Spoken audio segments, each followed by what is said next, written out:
თავის დროზე მარკ ტვენმა თქვა ესეთი რამ 50 კაცი რომ ავიღოთო აქედან მხოლოდ ერთ შეიძლება უყვარდეს ოპერაო.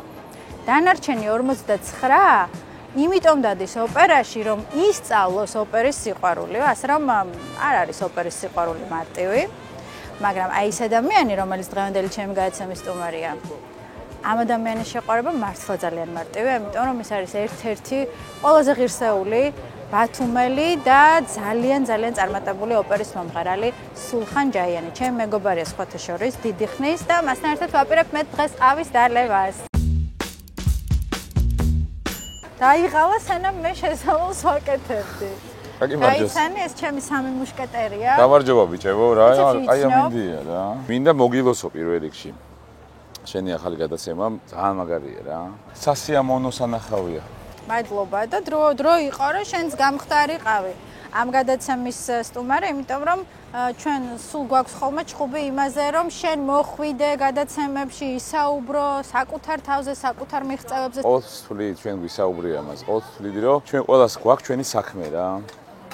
და აი ჩვენი საქმის აფიშირება და რაღაც იცი რაღაც გამორჩეული არაფრით არ ვარ. არა, მე მესმის შენი თანდაბლობა გასაგებია, მაგრამ ოპერის მომღერალი ხარ თუ ინჟინერი, ჩვენ საქმეა. შენ ღერი პუბლიკისთვის, შენ ღერი ინჟინერის პუბლიკისთვის ხალხისთვის და ამ ახალ თაობას мотиваცია უნდა მისცე იმ ყველაფერში, რასაც შენ აკეთებ. თუნდაც ის რომ შენ სოფლიოს ევროპის საოპერო თეატრების დიდ სცენებზე მღერი, ეს ძალიან დიდი მიღწევა და წარმატება და ამის შესახებ უნდა იცოდნენ ქართველები. ბატონო Da sta ein junges Härchen, gib du doch das deine Närchen.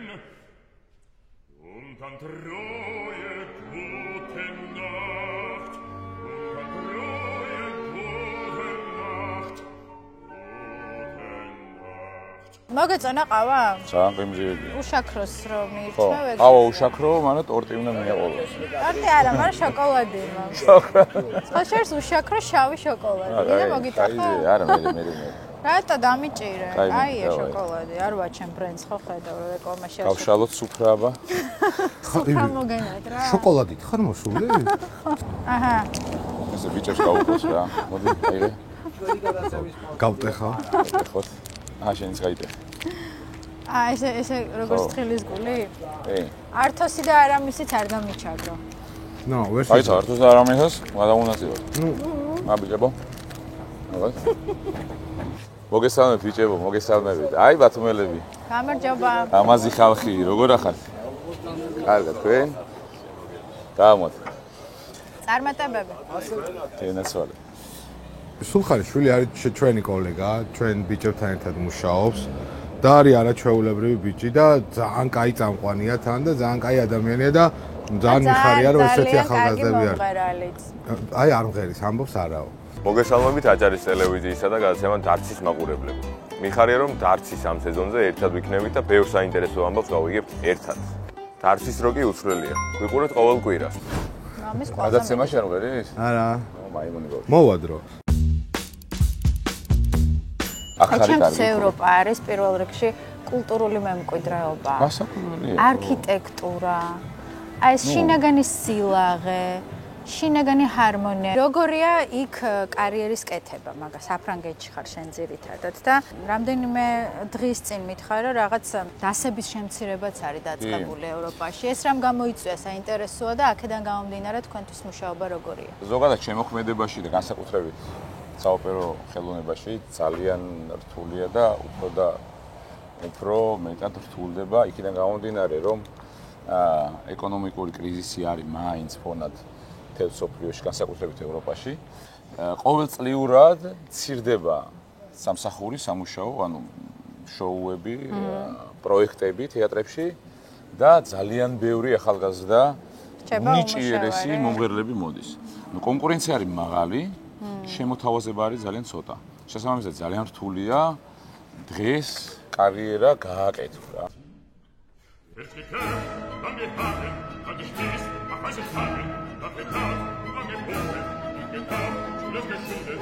gekämpft, lang gehandelt, lang gespießt, auf heiße Stangen, lang gejagt, lang gebogen, ძალიან როგორ ფიქრობ, შენ უბრალოდ გაგიმართლა თუ ამისთვის ძალიან ბევრი რამ გააკეთე? გამიმართლა ალბათ. მართლა? გამიმართლა, იმიტომ რომ ბევრ რამეში გამიმართლა. ძალიან შრომელი ხარ. ბევრ არა, ვინ გითხრა, ვინ მოგატყუა. ძალიან ზარმაცი. იცნობ ხარ როგორ ვიმოგატყუა. იცი რა არის გამართლებას რა საკვირველი, მაგრამ შრომის გარშე აფერა მოიწევს. ბავშვობიდან შრომობ. მე ხა ბავშვობიდან მიწევს შრომა. ბავშვობიდან შრომა არ მიყვარდა, შრომა ეხა შემიყვარდა. აი, რაღაც ასაკი აქვს მაგას თავისი? არა, არაფერი, რა ასაკი. რა ვიცი, ეხა შემიყვარდაო და. ხო, იმიტომ რომ ეხლა მივხვდი ცხოვრების გასაღებს რა. რომ არასოდეს არ არის გვიანი, დაიწყო თავიდან. ნუ ეხლა მოდი პირდაპირ ვილაპარაკოთ რა ჩვეულებრივი. პირდაპირ უნდა ილაპარაკო, სულხან ახლა გარგვინდა ტრაფარეტული ტექსტები ცოტა გაიხსენე. ჩვეულებრივი გრუზინი. აი ესე წავიდე. ყალებში ყველა მიცის ამ სიტყვის მნიშვნელობა, უკაცრავად რუსულ ჟარგონს რო ხმარო, მაგრამ ხო ვიცით რას ნიშნავს? რა, რას გულით? ქართველი ბიჭი ვიყავი ყოველთვის. ჭამდი, სვავდი, 5-6 ლიტრი ღვინო უნდა დამელია და აი ეს იყო შენი ცხოვრების არსი. ეს იყო, ხო, როდესაც ვიყავი 20-20-ის, 22-ის, 25 წლის, ეს მე მეგონა მაშინ რომ აი ეს იყო ნამდვილი ქართველობა და აი ჩვენ საქართველოს, ჩვენს ბუნებას, აი ყანწით მომართვი, რომ მივხვდი რომ ეს ყველაფერი სისულელეა. როგორ მივხვდი? აი რამ განაპირობა? აი ზუსტად ევროპამ განაპირობა ეს ყველაფერი რა. რომ ნახე რომ ეს აი ჩვენზე უკეთესი ბუნებაცაა, ტრადიციებით შემოინახა ევროპამ. ჩვენზე მეტად უყვართ, ჩვენზე მეტად იღიმიან, აი ჩვენზე მეტად ბედნიერები არიან, სპორტსმენები არიან და დაიწყო მიზეზების ზებნა რატო არიან? ხო, და მე რო ვიძლის პრობლემები დამეწყოდა რაღაც ეგეთი, აი რა ნეტა რატომ?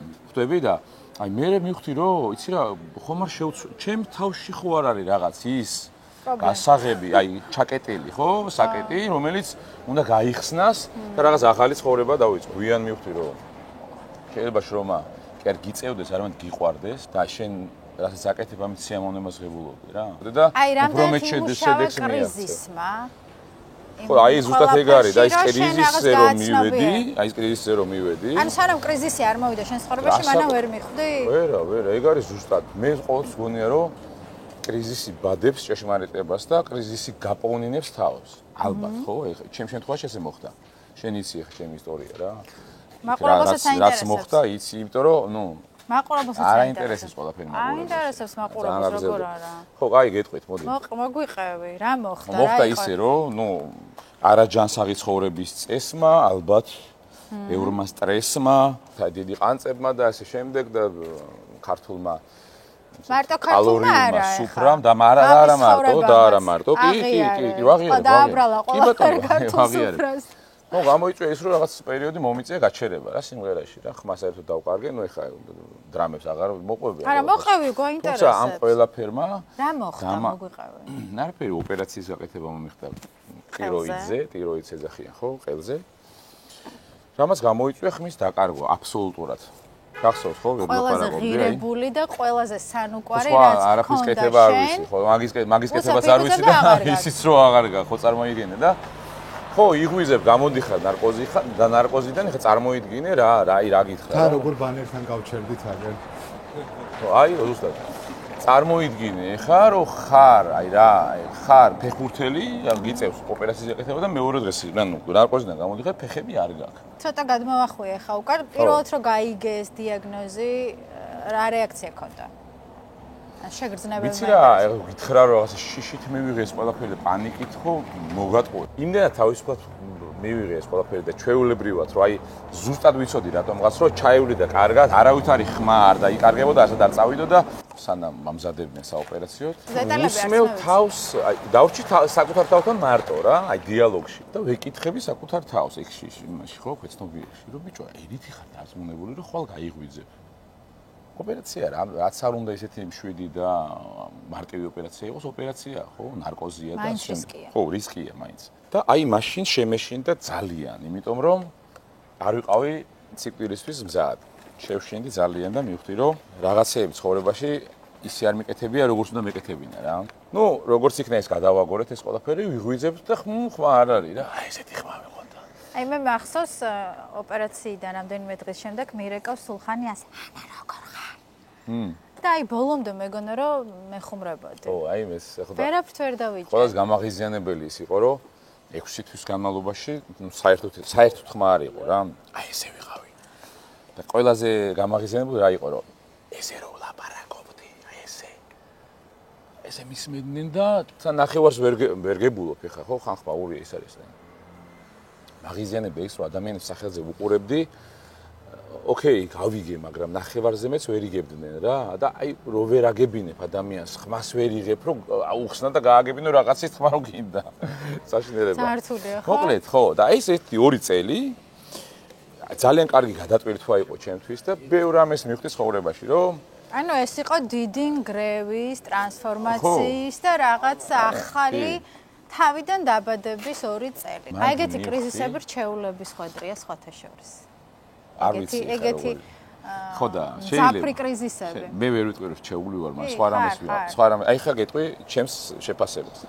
აი მანდ მივხვდი, აი ოპერაციის წინა ღამით, როდესაც აი მე ესეთი შიში არასოდეს არ გამიცდია რა. ეს არ იყო შიში, უბრალოდ. ვერ დამირეკე კაცო. არა, იქ არავისთან დარეკო არ მინდოდა. მარტოც არ ვიყავ, იქ იყო ხალხი, მაგრამ მე დავრჩი ბოლომდე ჩემ თავთან და აი სიკვდილს ჩავხედე თვალებში და მივხვდი რომ კი არ უნდა გავურბოდე. მივიდე და ხელი ჩამოვართვა რა. ოკეი, მე არ ვარ მზად, მაგრამ მიმიღე როგორიც ვარ. აი მაგან გახსნა რაღაც იქ სადღაც შიგნით, რომ უნდა ცხოვრობდეთ და ვირსებოდეთ ცხოვრებით. ყოველი დღით, ყოველი ამოსული მზით, წვიმით, ყველაფრით, ხვდები? უნდა გვიყვარდეს და რასაც ვაკეთებ. სიყვარულის გარეშე საქმე არ გამოვა და არ უნდა ვკარგოთ მაგაზე დრო. ამის მერე დაიწყო ჩემი წარმატების ნაბიჯები. მე ვერ ვიტყვი რომ ხა წარმატებული ვარ და ესე ხო, მაგრამ ნაბიჯები დაიწყო და სიამოვნებას მაინტერესებს ეს ყველაფერი რა. იცი რა, რაც მაქვს, ამით მეკმაყოფილი ვარ, იმიტომ რომ ეს საქმე მიყვარს. მე ისგან მიყვარს რა, იმიტომ არ მიყვარს ტელევიზიებში და რაღაცეებში, რომ იცი მე ეს გავაკეთე. მე ის პროცესი მიყვარს რა, ერთ გენიალურ კარგ დიდ მომღერლებს ახლა თქვა და ერთს განსაკუთრებით, რომ ეხა სახელდაგვარს არ ვიტყვი. მე გადამიხადეთ რეპეტიციებში ფული, თანხა, მაგრამ კონცერტს უფასოდ გიმღერებთ. იმიტომ რომ ეს ჩემი საყვარელი საქმეაო რა. აი საქმეს უნდა ვაკეთებდეთ სიყვარულით. დიდი ის გამოგვივიდა ხო შესავალი ერთ პატარა კითხვაზე. არა, ეს შესავალი არ არის, ეს არის მთელი ცხოვრება. მოკლედ ესე რა.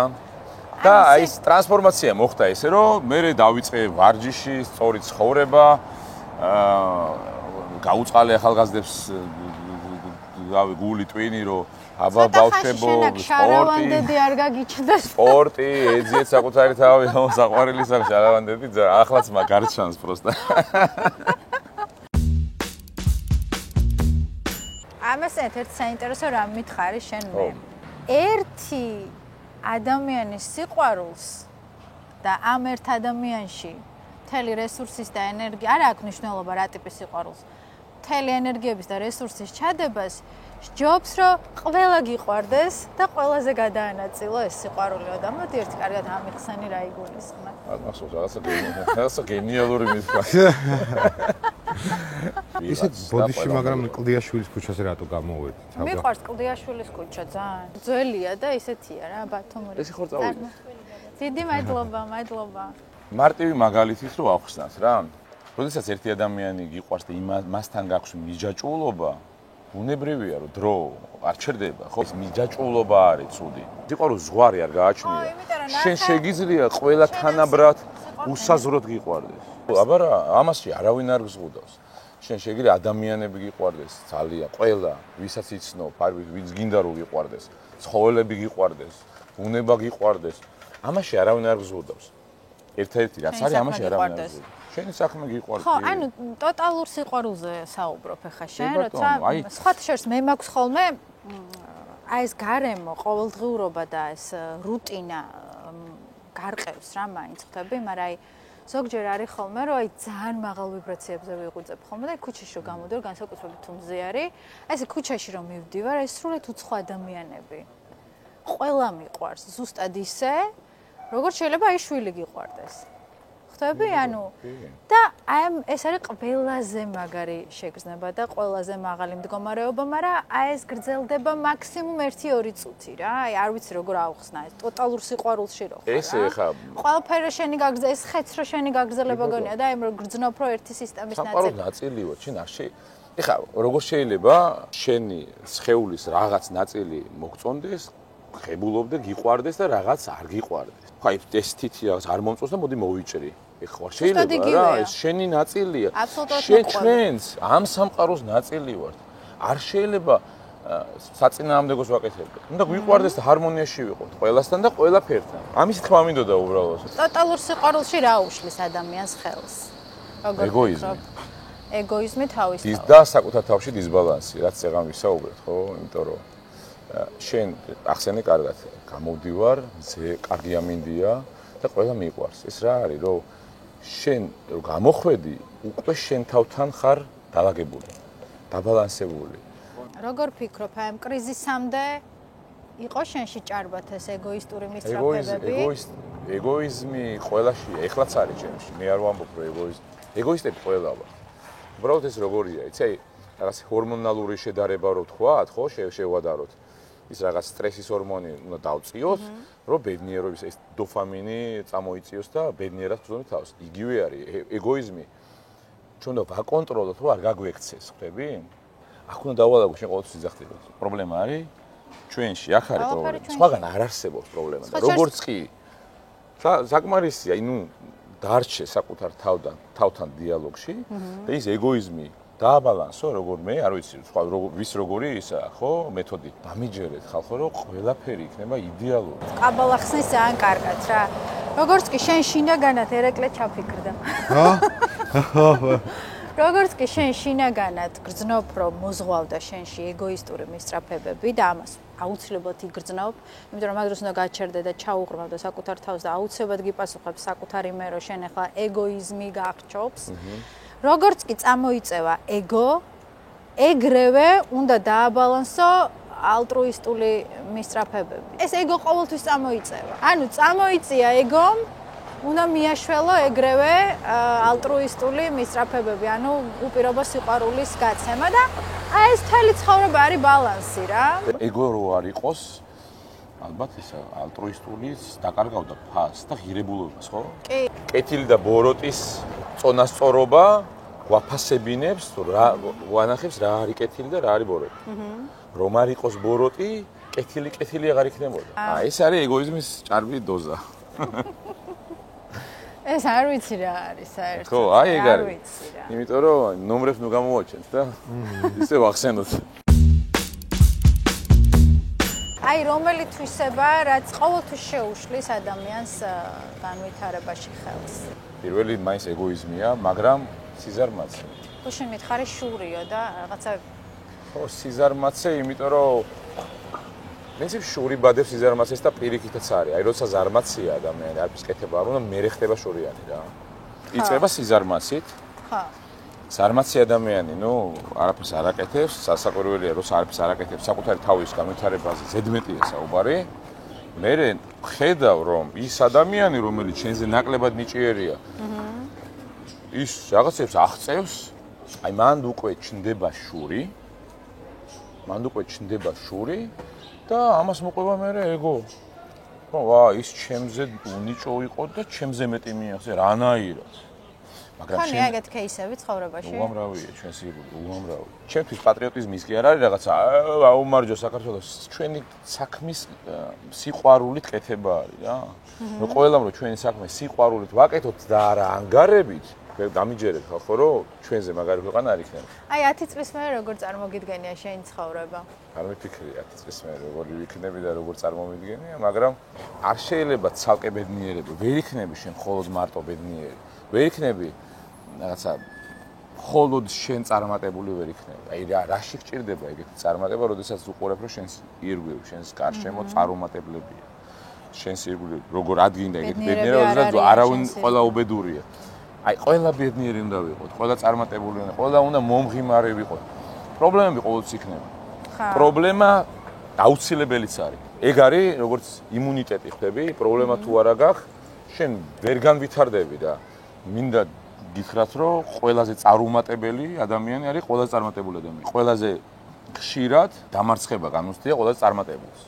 თუ არ სცადე, რა მაგარი რაღაცა მითხარი. თუ არ სცადე, ვერ მიხვალ მიზნამდე. თუ დასვნა რომ დავდოთ, ეხლა გამოვიტანო აქედან ბედნიერება საერთო რა, აი სახალხო ბედნიერება მინდა. აი ამას ვბოცნებო. ჩვენი ოპერატორი მაგარი ჩაფიქრებულია და ეს კამერა მე მგონი. აი იმდენად უინტერესო საუბარი მოისმინა ჩემგან რომ უინტერესო კი რეფლექსიები აქვს დამიჯერ. დასაფიქრებელი რაღაცები არის, უბრალოდ ანას ახლა მისი მიმართულება აქვს ამ გადაცემაში და მე ვიკვლევ ანას მოღვაწეობას მუსიკალურ სამყაროში, იმიტომ რომ ამ მუსიკოსებთან საიდანსად მეგობრობ. ჩემი მეგობრები არის. არა, უეჭველი მღეროდი და არა. ანა და მისი მეგობრები რომ ბავშვთა ოპერაში მღეროდნენ, აი კულისებში ვიდექი და ვოცნებობდი რომ იქნებ როგორმე აქ მოხდეთ ხო, მაგრამ სასაცილო ის იყო რომ ბავშვობიდან უხვად მომდის წვერი და აჩიკო გოგიტიძე ჩვენი ძმა, ხო, ჩვენი მეგობარი. თანატოლები ვართ რა, დიდი სხვაობა არ არის, 2 წელია სხვა განსხვავება ჩვენ შორის და აჩიკო იყო მაშინ სოლისტი, წამყვანი სოლისტი იმღერებდა, გამოვიდოდა კულისებში, ეს სულ გაბადრული სახით უსმენდი ხოლმე. ჩემ ხელა ბავშვებს, ხო და მეც მინდოდა რომ იქ ყოფილიყავი საოპერო ბავშვთა ოპერაში და მე მაშინ ასამბათოში ღერადი. ვიყავი უკვე მე-10 თუ მე-11 კლასში, პატარა ბავშვი, მაგრამ რატომ კაცის სახე მქონდა. აჩიკო გოგიტიძე გამოდიოდა და ბატონოს უთხრა, მოგეწმონათ როგორი იყო. ნუ მეც ვიფერებდი, კარგი იყო აჩიკო, გენასვალი. ძალიან კარგი ხარ, მოუმთხილით. ეხა ვიხსენეთ ძალიან ბევრს ისინი და ო, მინდა გითხრა ჩემო ძმაო, რომ ანა ძალიან მაგარი, ჩემზე ადრე მღეროდა ოპერას, ხაზგასმის ოპერას. რას აძლევს ადამიანს ოპერა და ზოგადად კლასიკური მუსიკა. ხო. ოპერა ვახსენეთ და ეს არის რაღაცა ძალიან ესეთი სინთეზში მოექცა ოპერასთან ეს ულამაზესი შენობა. მოდი ესეთ შედარება გავაკეთოთ რა. რამე აი მე ეგზოტიკური ხილი, რომელიც ჩვენ ჯერ არ გაგვიმოვნები, არ გაგვისინჯავს, ხო? ხო. ხო, არ შეიძლება რომ გვიყვარდეს. ანუ არ ვიცით ჩვენ ის როგორია. დიდი ალბათობით, როდესაც გავსინჯავთ ჩვენ ან შეგვიყვარდება, ან არ შეგვიყვარდება, მაგრამ არის შანსი რომ შეგვიყვარდეს. ოპერაც აი ამ მდგომარეობაშია სამწუხაროდ, ჩვენთან განსაკუთრებით. ხა. იმიტომ რომ ის კი არა რომ ოპერა ხალხს არ უყვარს, არ იცის ხალხმა რა არის ოპერა. რა მუსიკაა ოპერაში, რა დახვდებათ. და დამერწმუნე მე არ ვიცი უბრალოდ ახალგაზრდები, ადამიანები, ვინც პირველად იყვნენ ოპერაში, აღფრთოვანების გარეშე ადამიანი მე არ მინახავს. ამიტომ ძალიან ვისურვებდი, ყველას თხოვ, არ ვიცი, ვისაც შეუძლია ეს, რომ ბათუმს დაუბრუნდეს ოპერის თეატრი. არის ბათუმში საოპერო დასი, მაგრამ ეს არ არის საკმარისი იმისათვის, რომ აქ ხშირი საოპერო პრემიერები იმართებოდეს. 4 პრემიერა მაინც უნდა იყოს წელიწადში. რომ ამისათვის აუცილებელია შენობა. ძალიან კარგია მუსიკალური ცენტრის შენობა, სადაც ხო, მაგრამ ეს არ არის საოპერო. მაგრამ არ არის საოპერო და მე ვფიქრობ, რომ ამ ქალაქში საჭიროა ოპერის თეატრი. ოღონდ ცალკე შენობა. ქალაქის ცენტრი იწყება ოპერის თეატრიდან. კი, ვენაში. ოპერის თეატრიდან იწყება ქუჩების ათვლა. დღეში ორჯერ ვარჯიშობო შენ მითხარი. არა, სულ არა, ნუ არის პერიოდი, როცა ორჯერ. მაგრამ ძირითადად ერთხელ ვცდილობ რომ ყოველთვის რა. მარტივი ახსნა აქვს ამას რა. ძველი ენერგია თუ არ დაიცალა, ახლა ვერ შეივსები. ეს იგივეა, რომ აი მაგალითად სხეული აღიქვას როგორ რა, თუ არ გჭირდება ენერგია. მე იმის სეკვესტრი ხდება, როგორც ბიუჯეტში, მაგრამ ვერ გახარჯე, მე სეკვესტრი არის. ხო, თუ სეკვესტრი ხუფია, მაგრამ ჩამოჭრა რაღაც რა. ხო, ალბათ რა ვიცი. ხო, მე მგონი. ეგრეა ეგაც. რაც მეც ხარჯავ ენერგიას, უფრო მეტი ახალი ენერგიით ივსები რა. ეს ფიზიკურ ენერგიაზე გაიწევ ზოგადად თუ უმოქმედოთ რაღაც ან ამინდია ცუდი, რაღაცა მინდა თითქოს დასვენება და აი 2 დღეს აჭარბებს ეს დასვენება, მემართება დეპრესია. ვაუ. მე არ შემიძლია დავისვენო 1 დღეზე მეტი. აი 1 დღე არის ეს კარგი.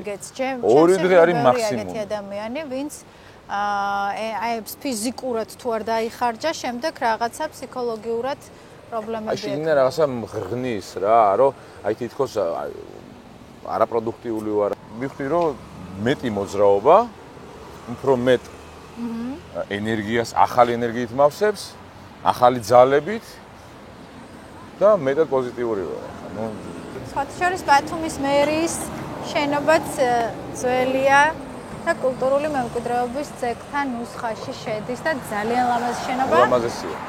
აქაც მოუხდებოდა აი უნდა მეთქვა ოპერა. აი ბათუმის მერია რომ გადაეცეს. ოპერაც უნდა გადაკეთდეს. გადაკეთდეს და არ ვიტყოდი უარს, არაჩვეულებრივი შენობა. საოცარი. ფრთხილად ჩემო მუშკეტერებო. მოგეთ ბათუმი. მე დარტანიანი ვარ, ხო იცი? ისე გორკის ქუჩის იქეთ მაცხოვრებელ ბათუმელებს ვიოცავ ანაშაბურაძე საზღვარს ლახავს საზეიმო ვითარებაში გადმოდის. რატო ხვდება ამას ესე გულზე რომ აი ეს გორკის ქუჩის იქეთ? ანუ არ გადმოდიოდა სანამ არ არ გადმოდიოდა, არ ნანახი არ ქონდა. თქვენ გიფრთხილდებით რომ ნაკლები გახარჯვინოთ ენერგია. ჩვენ ვართ უცხოელები ამის. ჩემს ბავშვობაში ასე იყო. გორგილაძის ქუჩის იქეთ აღარ იყო მთლად ძველი ბათუმი და ქალაქის შენ სადაც ცხოვრობ ეს ბავშვობაში ვარ ზოგჯერ ჩარჩენილი თორე დღეს უკვე ძალიან გაიზარდა ადმინისტრაციული საზღვრები და ყველგან ქალაქის ცენტრია. საერთოდ ბათუმის ცენტრი ხო იცი სად არის? ჟიული შარტავაზე. მართლა? ჟიული შარტავას ქუჩა. ეგ იყო ცენტრი? არა, ადმინისტრაციული საზღვრები ხო გაიზარდა ქალაქის. ოკეი, იყო რო გადაზომო. რო გაზომო. ანუ ცენტრი. ეხლა მანდ არის. ეპიცენტრი არის ეგ. ეგ ოკეი. დააჭარის მერიში. და ჩემთვის ისევ დრამატული თეატრის ტერიტორია ქალაქის ცენტრი. მუდმივად ეგოსთან ბრძოლის პროცესია ადამიანის ცხოვრება და ძალიან მაგარია როცა აღიარებ ამას უკვე და ამბობ რომ დიახ მე ეგოისტური არსება ვარ ადამიანი და ამაზე მუშაობ. აი შენი რეკომენდაციები როგორია? ეგოსთან ბრძოლის ექსპერტი არა ვარ. უბრალოდ შენი გამოცდილება გამოცდილებას გაგიზიარებ, რომ აი ხშირად უნდა დავრჩეთ ალბათ საკუთარ თავთან და ჩვენს თავს დავაკვირდეთ. როგორ ცხოვრობთ? დღის განმავლობაში, როგორ რა არის ჩვენი პრინციპი? აი ზუსტად წეგან ვისაუბრეთ, ხო, თავს რო დავდებთ პალიშზე. მაშინ უკვე იწყება აი რენტგენის პროცესი მიმდინარეობს რენტგენის პროცესი რა. აი მაშინ ხვდები რამდენად ეგოისტი იყავი დღეს იმ შეხვედრაზე, აი იმ სამსახურში. აი უბრალოდ საკუთარ თავთან ვისაც სეირნობდი და ფიქრებში იყავი. სწორი იყო შენი ფიქრები კი? და ასე შემდეგ. თუ ყოველდღიური კონტროლი არ დაუწესე და კრიტიკოსი არ იქენი საკუთარი თავის. რა მე მგონია რომ გაგვექცევა ისე რომ კონტროლს ვეღარასოდეს ვეღარ შევძლებთ ჩვენივე ეგოზე. და მე იწყება რა რომ აი სამყარო არის ჩემს წინააღმდეგ. ყველა ჩემი მტერია და ასე შემდეგ. რეალურად არავინ არ მტერი არ არის. ჩვენი მტერი არის ჩვენივე მე. სხვა არავინ. არავინ და არაფერი. თვალს თუ გაუსწორებ და მე თვალი გაუსწორე და მივხვდი რა ნაგავიც ვიყავი მე ძალიან მარტივია რა ამ ნაგვის მოხვეტვა და გადაყრა სანაგვეზე ძალიან მარტივია რა რაც არ მოგწონს სხვა ადამიანში რეალურად შენში ეს გაღიზიანებს ყველაზე მეტად ხები სიმართლე წარეა ხო როგორი ისა კარგი თქმულება არის აი სიმწარეა ზუსტად შენს გამხელს ის ჩანს უბრალოდ შენ არ გინდა რომ შენში ჩაიხედო და ის როგორც კი მაგალითი სამყარო გიგზავნის მაგალითს რომ დაინახო და ცხვირში მოხვდეს ეს გაღიზიანებს და როგორც კი დაინახავ შენში რომ ის შენში არის რეალურად ის ცუდის მინუსი ის რაც არის რაც გაღიზიანებს იმას დაალაგებ და დაასუფთავებ ის აღარ შეხვდება ეგეთი ადამიანები ყველა არის ჩვენს ცხოვრებაში რომ იყოს მასწავლებელი ვისწავლოთ და ვისწავლოთ ყოველ დღე ხოთაშორის მაგასთან დაკავშირებით ფროიდს აქვს საინტერესო თეორია ორ შემთხვევაში გაღიზიანებს ადამიანი. ერთი არის, როდესაც ამ კონკრეტულ ადამიანში არის ისეთი რამ, რაც შენში არ არის და გინდა რომ იყოს. და მეორე არის ისეთი რამ, რაც შენშიც არის და არ გინდა რომ შენში იყოს. შესაბამისად, ანუ ყოველი ადამიანი ჩვენი ანარეკლია და ანუ ყველა ადამიანს აქვს თავისი დატვირთვა ჩვენს ცხოვრებაში და ზუსტად აი არის ეს მთლიანობა, რაზეც ჩვენ საუბრობ რა, ანუ არავინ არ ჩვენი საქმით, არ ჩვენი ინტელექტით, არ ვიცი, არ ჩვენი ჩაცმით, არ ჩვენი გვარიშვილობით, არ ჩვენი ქალაქელობით, არავისზე მეტი არა ვართ. ცოტა დავიღალე. ნუ რა, კარგად ავიღალე. სტუმრად რომ მიდიხარ სახლში, ვიღაცასთან სტუმრად მიდიხარ. როგორ იქცევი? მოგზალებით, იღიმი, სიყვარულით, სითბოთი მოიკითხავ, ხო? რაღაცა რიტუალი არის, რომ ქართველისთვის განსაკუთრებით, რომ სტუმარი და მასპინძლის ეს ურთიერთობა. ჩვენ ხშირად ხო ავიწყდება, ჩვენ ვარ სტუმრები. შედარებების მამა ხო, ავიწყდება, რომ ვარ სტუმრები და რაღაცა გავიჯეჯილებთ ხოლმე რა, აი გონია რომ სულ ვიქნებ. არა და ეგ როგორც კი გონია, მაშინ ვკარგავთ კონტროლს ეგოზე. გენიალური ფინალია მე მგონი ჩვენი საუბრის. ანას უცხოეთში მაინც და მაინც არ იყო მზად დღეს უცხოეთში სამოგზაუროთ და ხომ არ დაუბრუნდეთ ქალაქს. უკვე შეუწევ ხოლმე ვითომ გავიღალევ ამ დროს რა იცი მე ხო ანუ აქაური ჰაერი მაინც და მაინც არა სხვანაირია რა. აქეთ ასე უცებ რომ გადმოხვალ. ხო. არა იქ წითელი ზოლი იყო. აკლიმატიზაცია დაეწყო.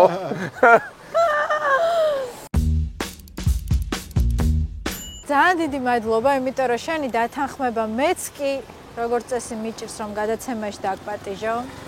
და მიხარია რომ ესე გულწრფელად ისაუბრე და ვფიქრობ რომ ძალიან საინტერესო დიალოგი გამოგვივიდა. ეს ხო ინტერვიუ არ არის, ეს არის დიალოგი.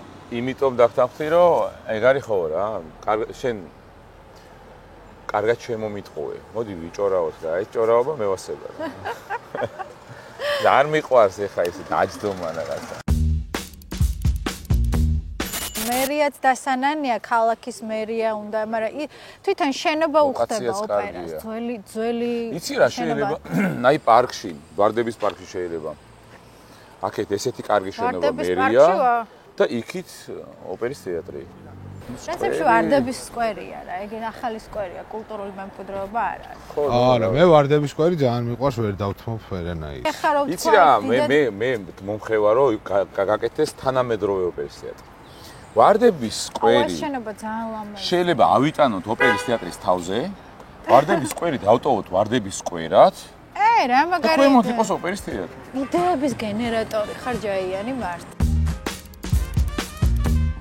ახალ ბულვარში უნდა წარიყვანოს. ახალ ბულვარში. შენ მაშინ ტელევიზიამ მივლინება უნდა გავუწევოს. მივლინები თუ სამივლინებო. ის შეგანაცხადი შეგაქვს? სამივლინებო. და ბარცხანაში გადაფრინდება. ახალ ბულვარში მინდა გადაღება და ისქნე ფრენას დამიფინდასოთ. ვერ მივლი. წავედი. ავტომობილის მგზავრობა არ შემიძლია.